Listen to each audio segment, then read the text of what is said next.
Hello everyone, সবাই কেমন আছো? আশা করছি সবাই খুব ভালো আছো, আমিও খুব ভালো আছি।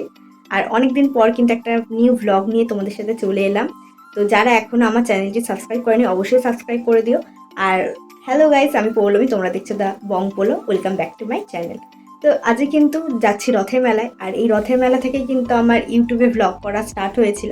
তো আবার সেইখানেই যাচ্ছি, আমি আর রশ্মিতাই যাচ্ছি। সেই প্রথম ভ্লগেও কিন্তু আমি আর রশ্মিতাই গেছিলাম।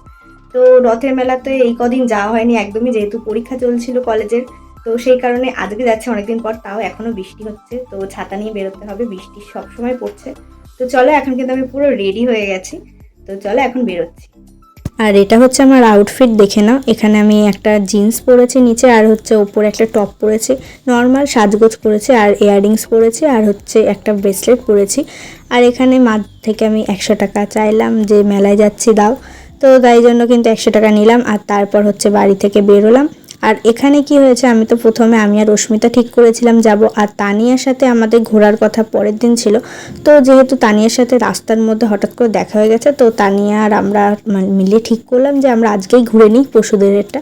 তো এটাই ভালো হলো, ওই জন্য আমরা কিন্তু 3জন মিলে ঘুরছি, তোমাদেরকে ভিডিওতে সেটা আমি দেখাবো। তো এই যে ফার্স্টে কিন্তু আমি রশ্মিতা ওখান থেকে একটা হাড় কিনেছিলাম। আর এখানে দেখো মানে পুকুর হয়ে গেছে, এত বৃষ্টি হয়েছে। আর এই যে তানিয়া চলে এসছে। তো আমরা কিন্তু 3জন মিলেই তারপর মেলাটা ঘোরা স্টার্ট করলাম। আর এখানে কিন্তু সব মানে দোকানপাট সবই বসেছে, কিন্তু এত বৃষ্টি হচ্ছে যে কী বলবো। আর ভিড় কিন্তু মারাত্মক, যে বৃষ্টি হচ্ছে বলে ভিড় হবে না ওরকমটা না।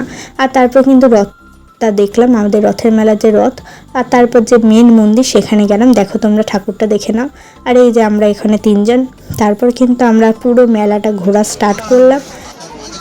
তানি ওই কাটাকুটির এটা কেন, এটা কেন, তুই কেন কেন পারিস না তো, আমি পারি ভালো করে।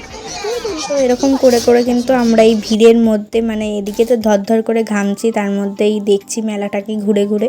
আর এখানে দেখো কি সুন্দর নাগরদোলনা। নাগরদোলনা আমার দেখতেই খুব ভালো লাগে, কিন্তু আমার চড়তে একদমই ভালো লাগে না। আর তারপর কিন্তু এই যে মেলাতে আসলে এই ঝুড়ো আইসক্রিম না খেলে কিন্তু মেলাটাই বৃথা। যেহেতু এই মানে মেলাতেই বলতে গেলে এই আইসক্রিমটা আমরা পাই। আর পুজোতেও ওঠে, খুব একটা বেশি ওঠে না। তো তারপর আমরা আইসক্রিম খাওয়ার পর কিন্তু এইখানে দেখলাম একজন কাকিমা এখানে খাসির মাংসের চর্বি দিয়ে কিন্তু ঘুগনি বিক্রি করছে।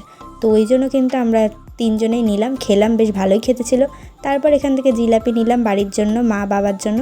আর তারপর এই দোকানটার থেকে নিয়ে এসেছিলাম হচ্ছে দুখানা, আমি আর তানিয়া খেয়েছিলাম হচ্ছে ডিমের চপ, পুরো একদম গোটা ডিমের ছিল। আর অস্মিতা খায়নি, অস্মিতা আইসক্রিম খেয়েছিল। আর তারপর বাড়িতে চলে আসলাম, এখানে মালপোয়া এনেছিলাম আর হচ্ছে জিলাপি এনেছিলাম। এটাই আমরা 3জন মিলে খেলাম। তো গাইস, তারপর কিন্তু বাড়িতে চলে এসেছি আর ফ্রেশ হয়ে নিয়েছি। আর এখন ভিডিওটা এখানে এন্ড করবো। আর পুরো ভিডিওটা কেমন লাগলো তোমরা লাস্ট অবধি দেখে অবশ্যই জানিও। আর এখন তো আমার যেহেতু কলেজটা কমপ্লিট, তো চেষ্টা করবো একটু ব্লগ দেওয়ার মাঝে মধ্যে। তো যতক্ষণের জন্য তোমরা সবাই আমার পাশে থেকো। আর এখনও যারা সাবস্ক্রাইব করনি অবশ্যই সাবস্ক্রাইব করে দিও। আর চলো আজকে এখানেই ব্লগটা শেষ করছি, ভালো লাগলে অবশ্যই একটা লাইক করে দিও। আর নেক্সট ব্লগে অবশ্যই দেখা হচ্ছে খুব তাড়াতাড়ি। বাই।